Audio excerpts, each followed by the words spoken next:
Welcome to A1 TV Telugu news. నేను భువన. Details చూద్దాం. విశాఖ జిల్లా పెందుర్తి నియోజకవర్గంలోని సుజాత నగర్ క్యాంపు కార్యాలయంలో MLA Panchakarla Ramesh Babu CM relief fund ద్వారా 31 మంది లబ్ధిదారులకు 22.46 లక్షల చెక్కులను పంపిణీ చేశారు. ఈ సందర్భంగా పేదలకు అత్యవసర ఆర్థిక సహాయం అందించడం ప్రభుత్వ లక్ష్యమని, అర్హులైన వారికి 15 రోజుల్లోనే సీఎం సహాయ నిధి అందేలా చర్యలు తీసుకుంటామని తెలిపారు. కార్యక్రమంలో ఎన్డీఏ కూటమి నాయకులు, ప్రజాప్రతినిధులు, కార్యకర్తలు పాల్గొన్నారు.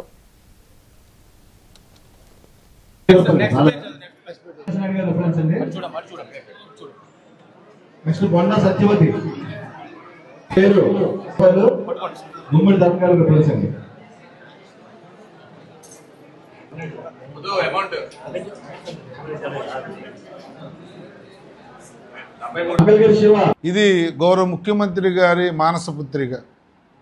గౌరవ ముఖ్యమంత్రి గారు కానీ, ఉప ముఖ్యమంత్రి గారు కానీ అహర్నిశలు పేదవాడికి అండగా ఉండాలన్న ఆలోచనతో చేస్తున్న కార్యక్రమం.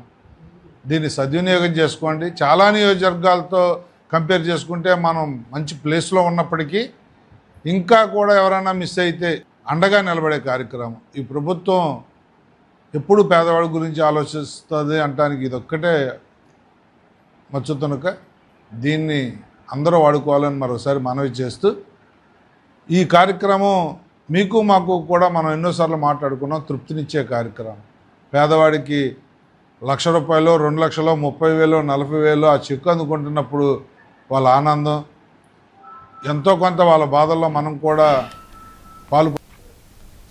అన్నమయ్య